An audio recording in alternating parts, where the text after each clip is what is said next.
رسوله الأمين وعلى آله وصحبه أجمعين وبعد۔ محترم بھائیوں اور معزز خواتین، سورہ رعد کی تفسیر کا سلسلہ آپ کے سامنے پیش ہو رہا ہے تزکیہ نفس کی اس کلاس میں۔ آج آپ کے سامنے جو آیت ہے وہ آیت نمبر 17 ہے، سورہ رعد آیت نمبر 17۔ یہ بات نوٹ کر لیجئے، اور میں اس لیے اس کو پیش کر دیتا ہوں تاکہ آپ مصحف اپنے سامنے کھول کر کے رکھ لیں، تو اس سے سمجھنے میں آپ کو اور آسانی ہوتی ہے۔ مصحف سامنے رہے تو اس آیت کو سمجھنے میں اور آسانی ہو جاتی ہے۔ تو آیت نمبر 17 میں اللہ تبارک و تعالیٰ کا ارشاد ہے۔ اللہ تعالیٰ نے ارشاد فرمایا، انزل من السماء ماء فسالت اودیۃ بقدرها فسالت اودیۃ بقدرها، ایسے ہی لکھا ہوا رہتا ہے۔ وہ تنوین جو ہے نا، وہ نون ساکن عربی زبان میں، تو اس کے بعد با ہے، تو یہ عربی کا ایک قاعدہ ہے کہ اس نون کو، جو نون ساکن ہوتا ہے، اس کو میم سے بدل کر کے پڑھا جاتا ہے۔ تو وہاں وہ نہیں، جب بھی ملا کر کے پڑھیں گے تو وہاں میم پڑھتے ہیں، اسی لیے تو کیسے پڑھیں گے؟ فَسَالَتْ أَوْدِيَةٌ بِقَدَرِهَا، اور اس کو اقلاب کا قاعدہ کہا جاتا ہے۔ عربک لینگویج کا یہ قاعدہ ہے، ایک گرامر جو۔ اگر ہم وہاں رک جاتے ہیں، فَسَالَتْ أَوْدِيَةٌ، رک گئے تھوڑی دیر کے لیے، بقدرها اس کے بعد بولے تو پھر اس کی ضرورت نہیں رہ جاتی۔ یہ اصل وہ گرامر کی بات میں آپ کے سامنے پیش کرتا ہوں، تو میں ایسے پڑھتا رہتا ہوں اصل میں۔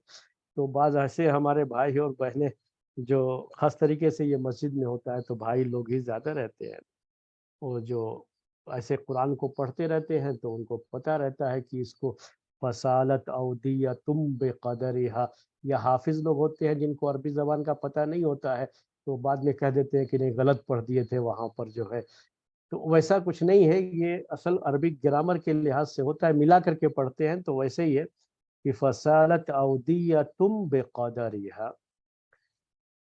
فاحتمل السیل زبد الرابیہ۔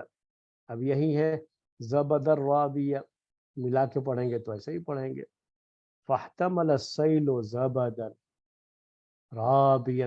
ہم کبھی عربی میں ایسے بتانے کے لیے لوگوں کو ایسے بھی پڑھتے ہیں، ایک ایک لفظ کو، ورڈ کو الگ الگ کر کے پڑھتے ہیں، تو الگ الگ کر کے پڑھیں گے تو ایسے پڑھیں گے۔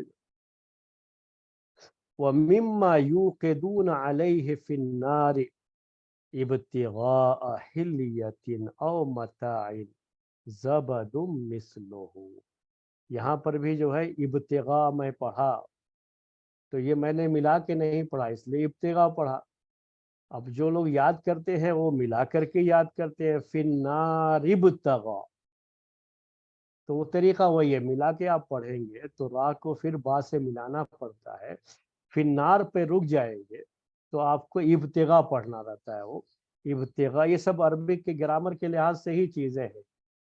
پہلے بھی میں نے آپ کو کبھی بتایا ہے شاید درس میں کہ یہ جو آپ زیر زبر پیش دیکھتے ہیں قرآن کے اندر، جو نقطے دیکھتے ہیں، یہ اللہ کے رسول صلی اللہ علیہ وسلم کے زمانے میں، صحابہ کے دور میں یہ سب نہیں تھے۔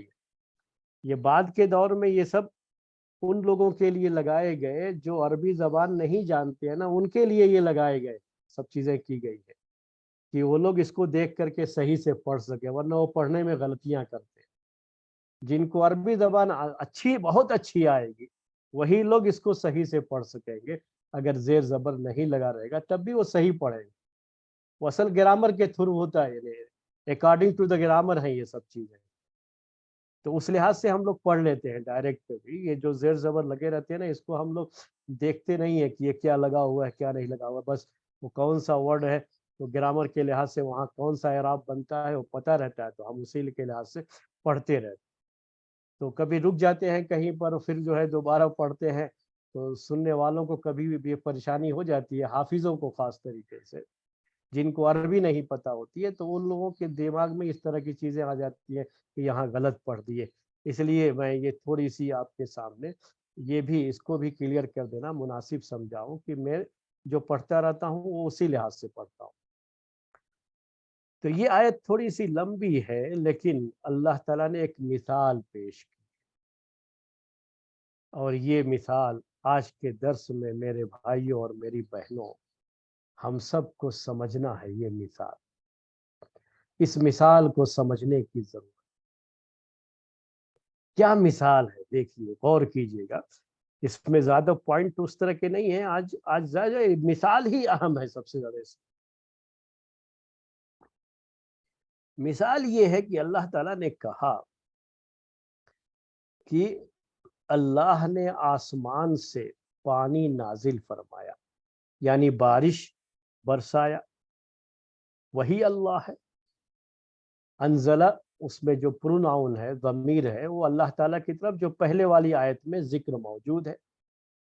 اسی اللہ نے، اسی رب العالمین نے، وہی اللہ جو اکیلا ہے، غلبے والا ہے، ہر چیز کا خالق ہے، جو پچھلی آیت میں ذکر کیا، اسی اللہ کے بارے میں کہا کہ اسی نے آسمان سے بارش نازل فرمائی، پانی برسایا آسمان سے، فسالت اودیۃ بقدرہا، جس کے بعد جو نالے تھے، وادیاں تھیں، وادی ویلی جسے آپ کہتے ہیں انگلش میں، یہ ویلیز، یہ نالے، یہ جو ہے وادیاں، اپنی اپنی طاقت اور وسعت کے لحاظ سے یہ بہہ نکلے، یعنی اس میں پانی بہنا شروع ہو گیا۔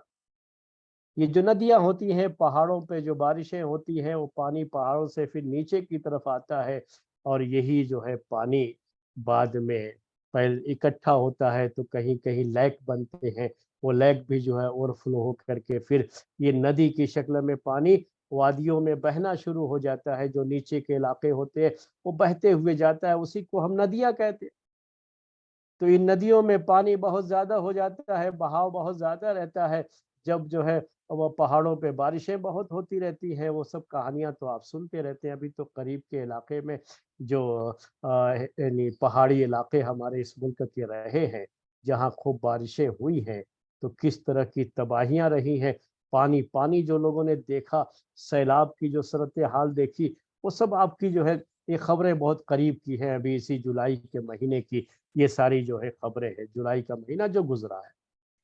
تو وہ چیزیں ذہن میں رکھیے سمجھنے کے لیے کہ یہ وادیاں، یہ ویلیز کیا ہوتی ہیں، جتنی بڑی بڑی ہیں، جتنی ان کی وسعت ہے، جتنی طاقت ہے، وہ بہہ نکلتی ہیں۔ اس کے بعد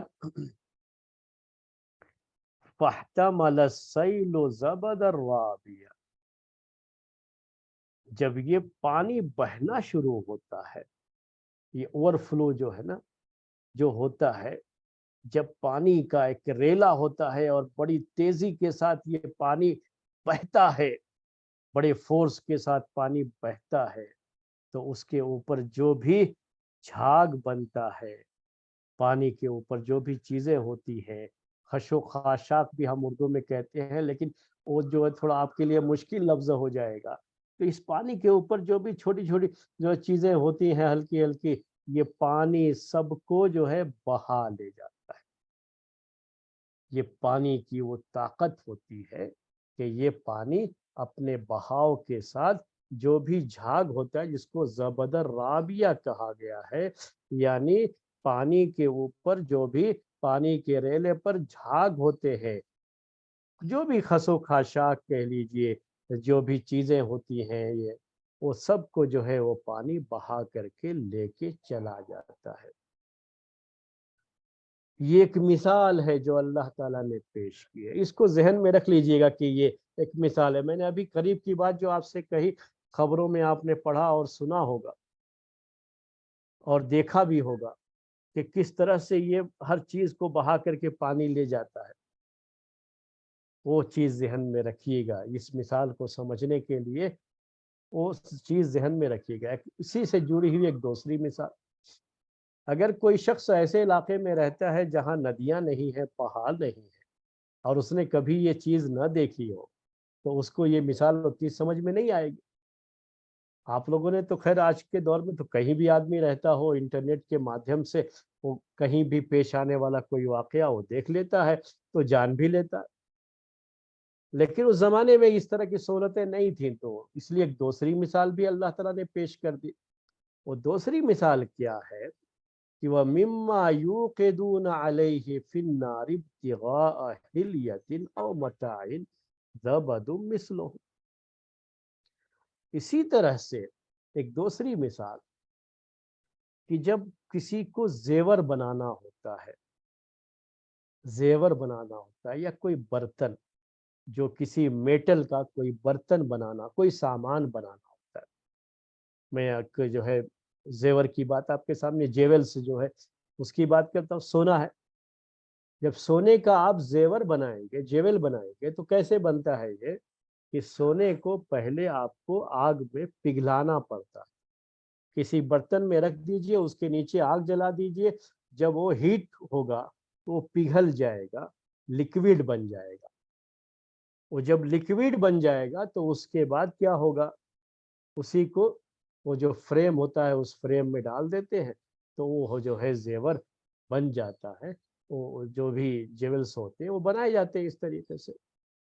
ایسے ہی جو میٹل کے سامان ہوتے ہیں، برتن ہوتے ہیں، کسی زمانے میں ہمارے پاس پیتل کے برتن بہت استعمال ہوتے تھے، تانبے کے برتن استعمال ہوتے تھے، پتہ نہیں کیا براس یا ایسے کچھ لفظ انگلش میں کہتے، تو بہرحال یہ جو ہے یہ میٹلز جو، تو ان کو بھی جو برتن بنائے جاتے ہیں تو کیسے بنایا جاتا ہے کہ پہلے اس کو میٹل کو کسی چیز میں رکھ کر کے آگ اس کے نیچے آگ کو جلاتے ہیں، تو یہ ہیٹ سے یہ پگھل جاتا ہے، پگھل کر کے لکوڈ بنے، اس لکوڈ سے پھر وہ چیز جو ہے بنا دی جاتی ہے، جو بھی بنانا ہوتا ہے وہ بنا دی جاتی ہے۔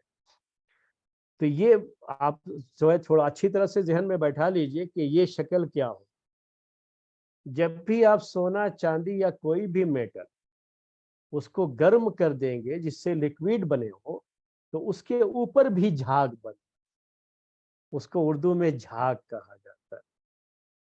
اس کے اوپر آتا ہے یہ تھوڑا سا جھاگ آتا ہے، اس کو صاف کر دیا جاتا ہے۔ یہ جھاگ جو اس کے اندر ہے، جیسے مان لیجئے پہلے سے ہی کوئی زیور تھا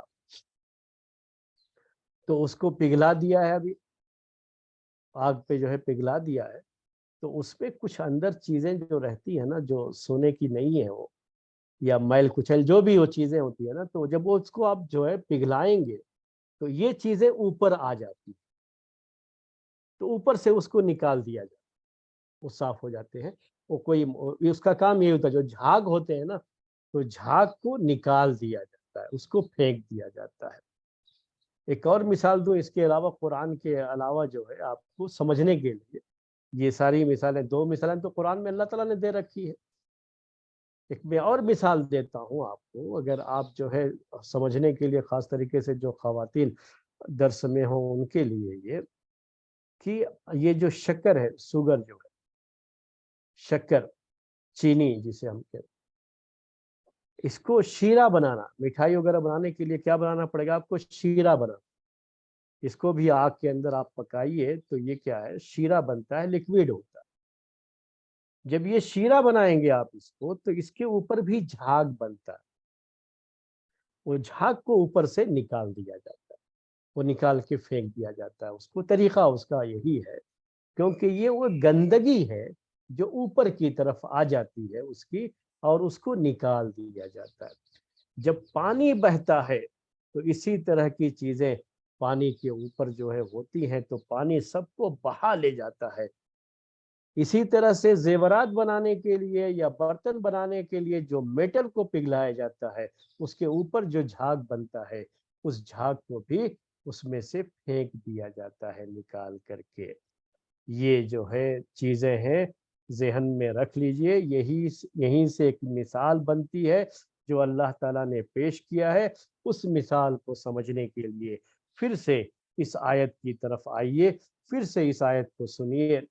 انزل من السماء ماء فسالت اودیۃ بقدرها، وہی اللہ جس نے آسمان سے پانی نازل فرمایا، بارش برسایا، اور جس کے نتیجے میں وادیاں اپنی اپنی وسعت کے لحاظ سے، طاقت کے لحاظ سے، کیپسٹی کے لحاظ سے بہہ پڑی، فاحتمل السیل زبد الرابیہ، اس کے بعد سیلاب نے، پانی کے ریلے نے، پانی کے سیلاب نے اس کے اوپر اٹھنے والے جھاگ کو، خسو خاشاک کو اپنے اوپر اٹھائے رکھا پانی یہ، اور اس کے بعد کیا ہوتا ہے، اس کو لے جا کر کے کہیں دور پھینک دیتے ہیں۔ یہ جو چیزیں ہوتی ہیں، یہ جھاگ اس کے اوپر، پانی کے اوپر آ جاتے ہیں، جو پانی کے ساتھ بہہ کر کے آگے چلے جاتے ہیں۔ دوسری بات، وَمِمَّا يُوقِدُونَ عَلَيْهِ فِي النَّارِ، اسی طرح سے وہ میٹلز جس کو یہ آگ پر پگھلاتے ہیں، ابتغاء حلیۃ او متاع، زیور بنانے کی خواہش میں یا سامان بنانے کی خواہش میں، متاع سامان، زبد مثلہ، اسی طرح کا جھاگ اس کے اوپر بھی بنتا ہے۔ جب اس کو آگ پر تپاتے ہیں تو اس میں بھی جھاگ بنتا ہے، تو کیا ہوتا ہے، یہ جھاگ، اس جھاگ کو بھی پھینک دیا جاتا ہے۔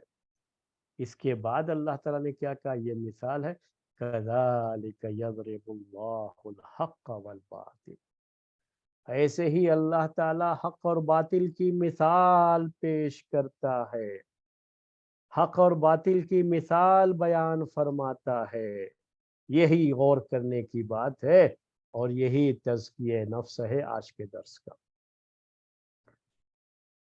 جو مثال ابھی پیش کی ہے، دو مثالیں پیش کی ہیں سمجھنے کے لیے، جس علاقے میں رہے ہوں اس علاقے کے لحاظ سے آپ وہ مثال سمجھ جائیے، چاہے پانی کی مثال سمجھ جائیے، چاہے جو ہے جو میٹل پگھلائے جاتے ہیں اور اس کے اوپر جھاگ بنتا ہے اس کی مثال، یا میں نے آپ کو چینی کی مثال بھی دیا تھا، شوگر کی، جو ہے شکر کی مثال، کہ اس کو بھی جب تھوڑا پانی ڈال کر کے آگ پر اس کو پکاتے ہیں تو کیسے اس کے اوپر جھاگ بنتا ہے اور اسے نکال کر کے پھینک دیا جاتا ہے۔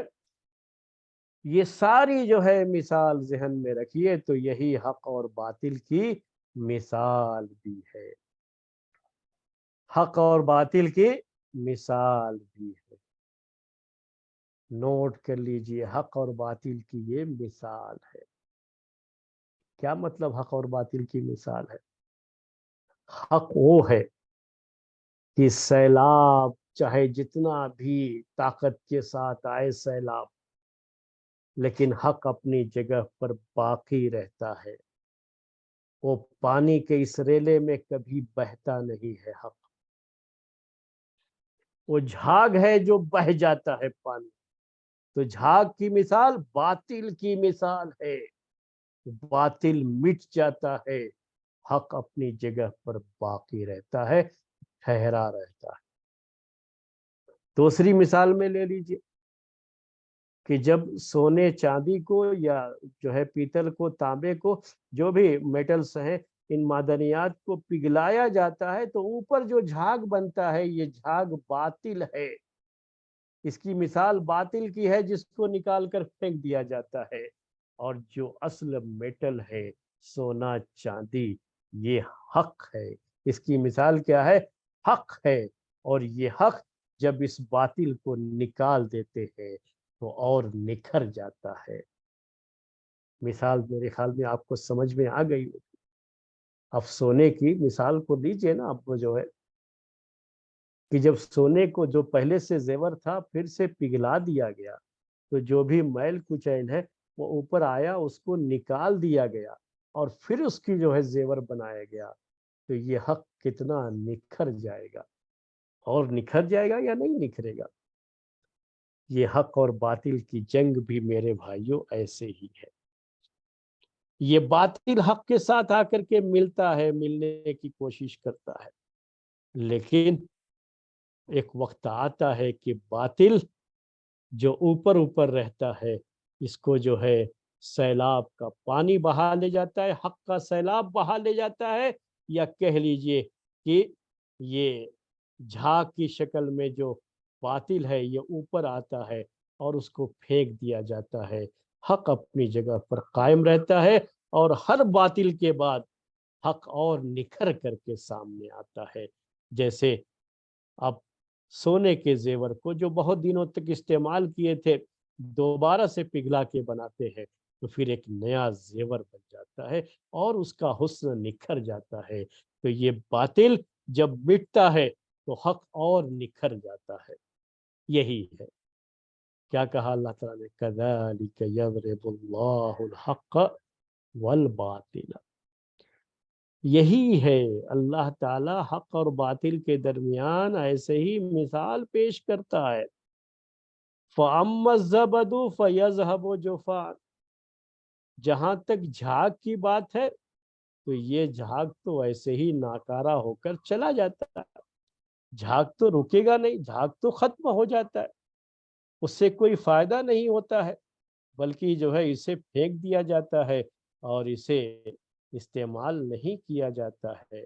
اور یہی باطل ہے، باطل کو ایسے ہی پھینک دیا جاتا ہے۔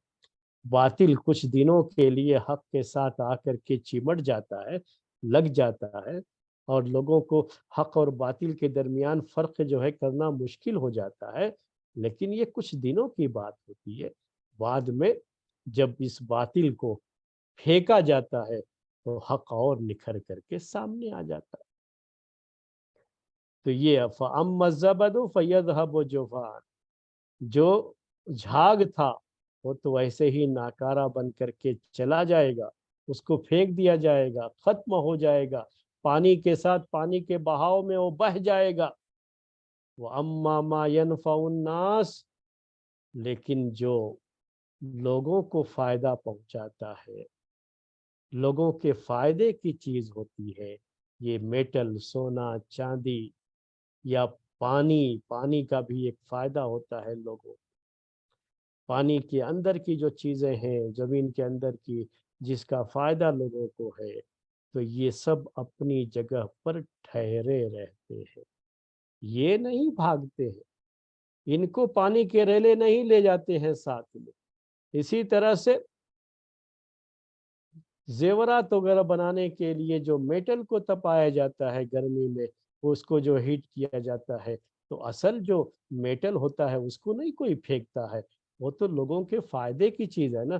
جو فائدے کی چیز رہے گی وہ لوگ اس کی حفاظت بھی کرتے ہیں اور وہ چیز ٹھہری بھی رہتی ہے۔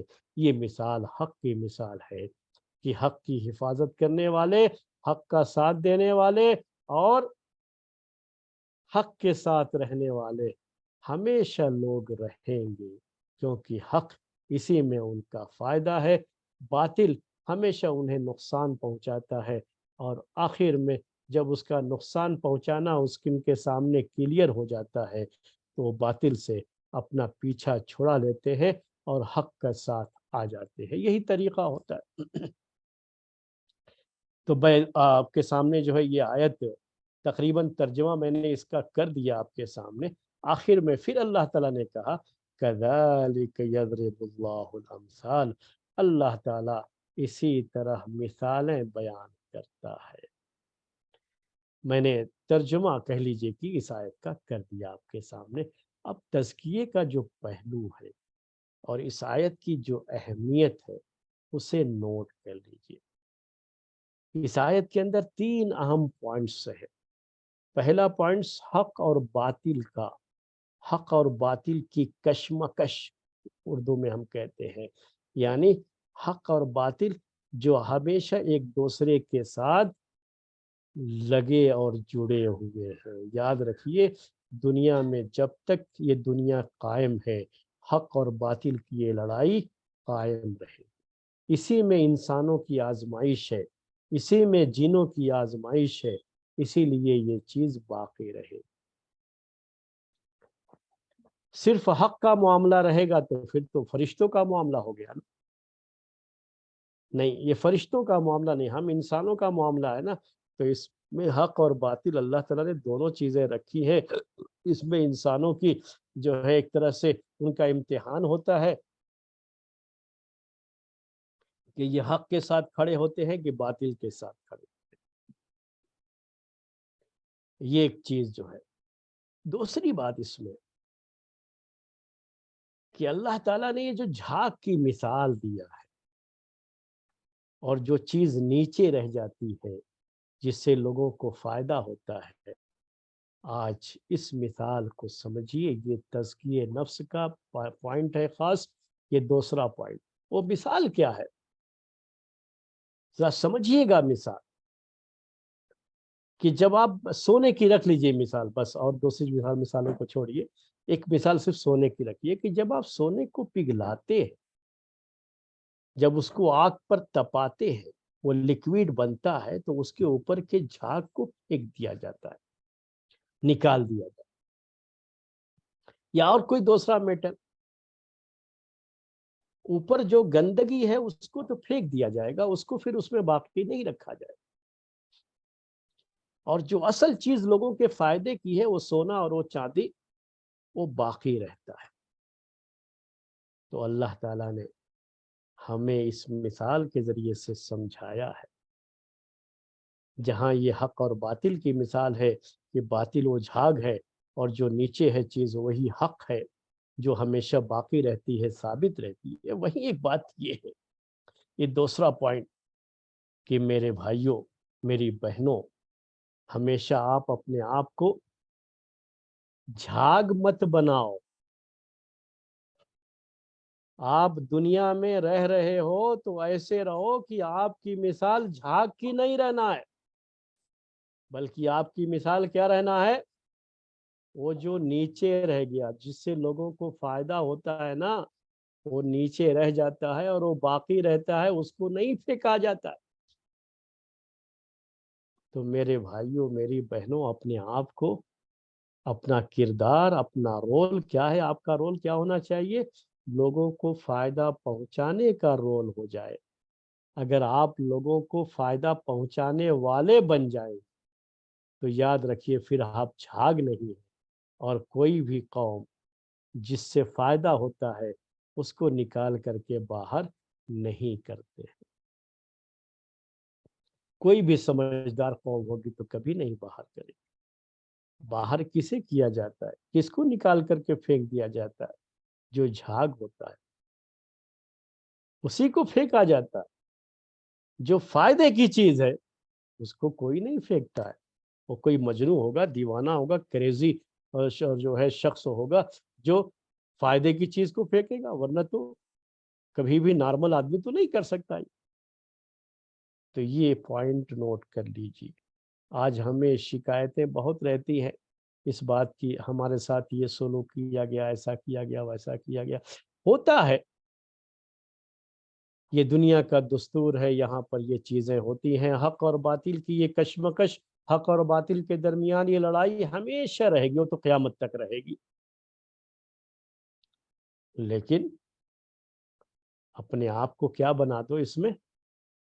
جو نیچے ہے نا وہ بنا دو اپنے آپ کو، جسے پھینکا نہیں جاتا، جھاگ نہیں۔ اپنے آپ کو کیسا بناؤ؟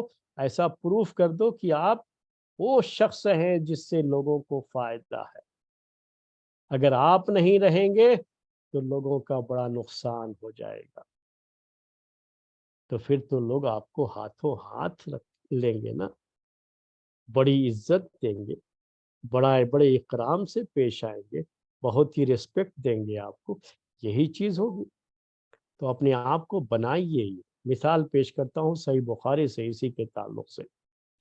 صحیح بخاری میں یہ بات کہ ابوبکر صدیق رضی اللہ تعالی عنہ نے ارادہ کر لیا تھا۔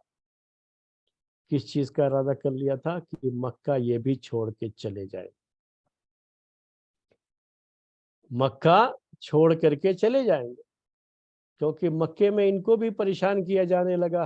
اللہ کی عبادت کرنے کے لیے ان کو بھی پوری آزادی نہیں تھی، اور مشرکین مکہ نے یہ جو اپنے گھر کے باہر صحن میں نماز پڑھ لیا کرتے تھے، ان کے ہی گھر کا حصہ تھا، صحن کہتے ہیں ہم لوگ اسے۔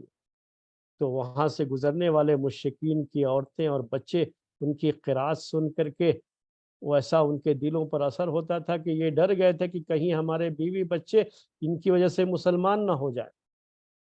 تو اپنے اس جو ہے ڈر کی وجہ سے انہوں نے ابوبکر صدیق رضی اللہ تعالی عنہ پر پابندی لگا دی۔ تو انہوں نے کہا کہ جس ملک میں مجھے اللہ کی عبادت کرنے کی آزادی نہیں ہے، میں وہاں نہیں رہ سکتا۔ انہوں نے اپنا سامان اٹھایا، نکل گئے مکے سے باہر جانے۔ راستے میں ایک جگہ تھی، اس علاقے کا سردار تھا ابن الدغینہ، اس نے دیکھا ملاقات ہو گئی، پکڑ لیا، کہا ابو بکر کہاں جا رہے ہو؟ کہا تمہاری قوم مجھے عبادت کرنے نہیں دے رہی، میں جا رہا ہوں، اللہ کی زمین بہت وسیع ہے، کہیں بھی جا کر کے اللہ کی عبادت کروں۔ تو کہا اس شخص نے، یہی ہے اس کا پوائنٹ جو ہے، یہی ہے، کہا یا ابا بکر ان مثلک لا یخرج ولا یخرج، کہا ابو بکر تمہارے جیسا آدمی نہ کہیں سے خود جاتا ہے اور نہ اسے نکالا جاتا ہے۔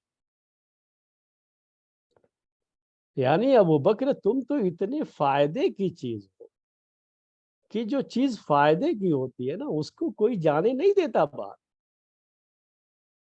اس کو تو اندر رکھا جاتا ہے، اس کی حفاظت کی جاتی ہے، اس کو نہیں جانے دیا جاتا۔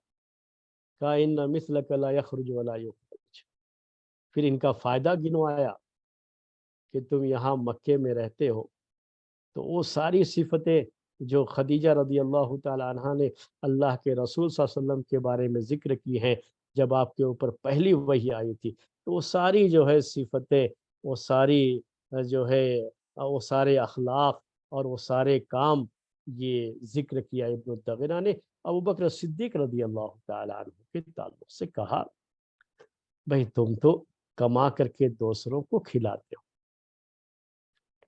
مہمانوں کی مہمان نوازی کرتے ہو، رشتوں کو جوڑتے ہو، جب مصیبت کا وقت ہوتا ہے، پریشانیوں کا دور ہوتا ہے، تو تم جو ہے مصیبت زدہ لوگوں کی، پریشان حال لوگوں کی مدد کے لیے سب سے آگے بڑھتے ہو۔ تو جو بھی سوشل ایکٹیویٹیز ہوتی ہے انسان کی کہیں بھی، وہ سوشل ایکٹیویٹیز سے تعلق سے وہ چیزیں اس نے ابن الدغینہ نے ذکر کی اور کہا کہ تم سے تو مکے والوں کو اتنا فائدہ ہے، تم جیسا آدمی نہ کہیں خود سے جاتا ہے نہ اسے نکالا جاتا ہے۔ کہا چلو میرے ساتھ، میں بات کروں گا مکے والوں سے، اپنی جگہ پر تم اپنے رب کی عبادت کرتے رہنا۔ تو بہرحال اس طریقے سے انہیں واپس وہ ابن الدغینہ واپس لے کر کے آیا، ان کو باہر جانے نہیں دیا۔ یہ ہوتا ہے وہ کیا چیز ہے، یہ جو یہاں آیت میں ہے، وَأَمَّا مَا يَنْفَعُ النَّاسَ فَيَمْكُثُ فِي الْأَرْضِ، جو لوگوں کو فائدہ پہنچانے والی چیز ہے وہ زمین میں ٹھہری رہتی ہے۔ تو ہمیشہ اپنے آپ کو کیسا بنائیے؟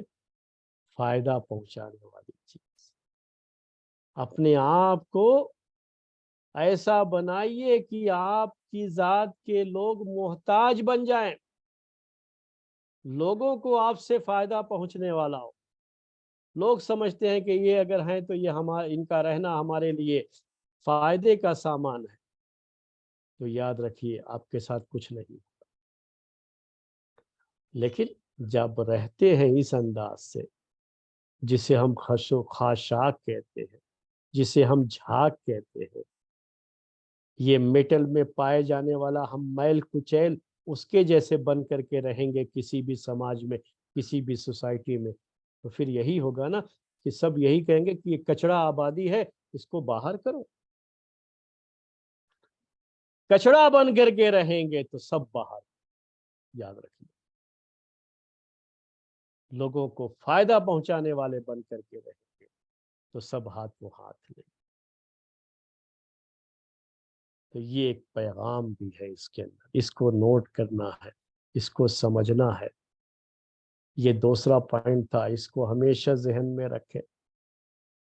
جہاں کہیں بھی رہے، جس جگہ پر بھی رہے، اپنے آپ کو ایسا بنائیے کہ آپ سے لوگوں کو فائدہ ہو۔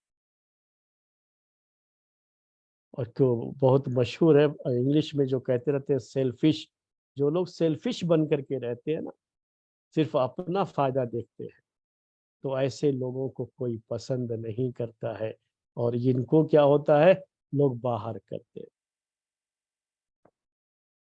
لیکن جو دوسروں کو فائدہ پہنچانے کے بارے میں سوچے نا، تو اس کو لوگ باقی رکھتے ہیں۔ تو اپنے آپ کو ایسا بنا ہے۔ اللہ کے رسول صلی اللہ علیہ وسلم نے تو یہ بھی کہا ہے نا کہ تم میں بہتر وہ ہے جو لوگوں کو زیادہ فائدہ پہنچانے والا ہو۔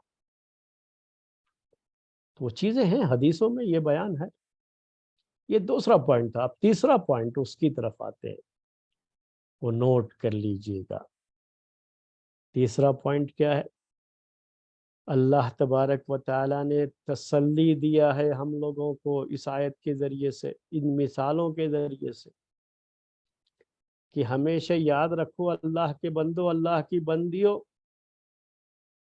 کہ جو حق ہوگا وہ ٹھہرے گا، جو باطل ہوگا وہ پانی کے ساتھ بہہ جائے گا۔ اگر نہیں بہے گا تو کیا ہے؟ جو ہم میٹل کو پگھلاتے ہیں تو خود جو ہے پگھلانے والا شخص اس کو اوپر سے نکال کر کے باہر پھینک دے گا۔ باطل رکے گا نہیں، باطل باقی نہیں رہتا ہے، حق ہمیشہ باقی رہتا ہے۔ تو نصیحت کیا ہے ہمارے لیے؟ تزکیہ نفس کا پہلو کیا ہے؟ یہ آخری پوائنٹ اس آیت کے تعلق سے، کہ حق پر باقی رہو، حق پر باقی رہو۔ باطل چاہے اوپر سے کتنی بھی حسین شکل اختیار کر کے آ جائے اور آپ کو جو ہے اپنی طرف بلائے، دھوکا آپ کو ہونے والا ہو دیکھ کر کے، لیکن باطل کی طرف کبھی مت جائیے، کہ باطل یہ باقی رہنے والا نہیں ہے، حق باقی رہے گا۔ قل جاء الحق وزهق الباطل ان الباطل کان زہوقا۔ قرآن میں دوسری جگہ پر اللہ تعالیٰ نے اس کا ذکر فرمایا، اور یہ روایتوں میں ہے کہ جب اللہ کے رسول صلی اللہ علیہ وسلم اللہ کے گھر میں داخل ہوئے فتح مکہ کے بعد، تو جہاں بتوں کی ایک بڑی تعداد رکھی ہوئی تھی، تو ان بتوں کو آپ توڑتے جا رہے تھے اور پڑھتے جا رہے تھے کہ قل جاء الحق وزهق الباطل ان الباطل کان زہوقا۔ حق کو آنا ہے، حق ہمیشہ غالب ہو کر کے رہے گا۔ کچھ دنوں کے لیے آزمائش کے طور پر باطل کو غلبہ مل جاتا ہے، یہ پوری تاریخ ہے، اسلامی تاریخ اور جو ہے غیر اسلامی تاریخ جو ہمیں بتاتی ہے کہ مختلف علاقوں میں باطل نے اس طرح سے قبضہ کیا ہے، ان کو غلبہ بھی حاصل ہوا ہے، لیکن یہ زیادہ لمبی مدت تک یہ چیزیں نہیں چلتی ہیں، حق پھر بھی غالب ہوگا۔ ایک وقت آ جائے گا کہ پھر حق غالب ہو جائے گا۔ تو یہ تسلی ہے حق پر چلنے والوں کے لیے کہ باطل کی طرف کبھی مت جائیے، اس لیے کہ بہت زیادہ لوگ ہیں ادھر چلنے والے۔ تو ہم بھی کبھی کبھی، ہمارے بعض بھائی بہن لوگ ایسے مجھے پوچھتے رہتے ہیں کہ آپ یہ بات کہتے ہیں لیکن ہم نے سارے علماء سے تو یہ بات سنی۔ ارے بھائی، سارے علماء سے کیا ہو، کسی ایک عالم نے ہی کہی ہوگی، یہ سب تو مقلد ہوتے ہیں، ان کی بات ہی سب نقل کر رہے ہوں گے، تو اصل میں وہ بات بھی کسی ایک ہی عالم کی ہو۔ تو کیا کہتے ہیں، سب تو یہ کہہ رہے ہیں آپ اسے۔ یہ سب اور جو ہے ایک کا معاملہ نہیں ہوتا ہے اسلام میں۔ اسلام میں صرف بات حق کی ہے اور باطل کی ہے۔ حق اور باطل یہ شخصیات سے نہیں پہچانے جاتے ہیں، یہ اپنے پروف سے، اپنے دلائل سے پہچانے جاتے ہیں۔ حق کا ساتھ دینا ہوتا ہے، باطل کے پیچھے کبھی مت جائیے۔ لیکن تاریخ یہ بھی بتاتی ہے کہ خود مسلمانوں نے بھی کبھی کبھی باطل کا ساتھ دیا ہے اور حق کے خلاف بغاوت کی ہے۔ ابھی جو ہے میں آپ کو ایک مثالیں دے دوں، ایک دو مثالیں جو ہے دینے میں کوئی حرج نہیں ہے، چونکہ اب یہ بڑی قریب کی تاریخ ہے،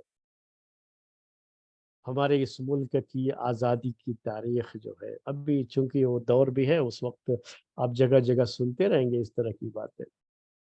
ہمیں بڑا تعجب ہوتا ہے ان علماء پر جو علماء یہ بیان کبھی کرتے ہیں کہ حکومت کے خلاف سر نہیں اٹھانا ہے، کوئی بات نہیں کرنی ہے، نہ حکومت کی تنقید کرنی ہے، نہ حکومت کے کسی بھی معاملے میں حاکم کو کچھ نہیں کہنا ہے۔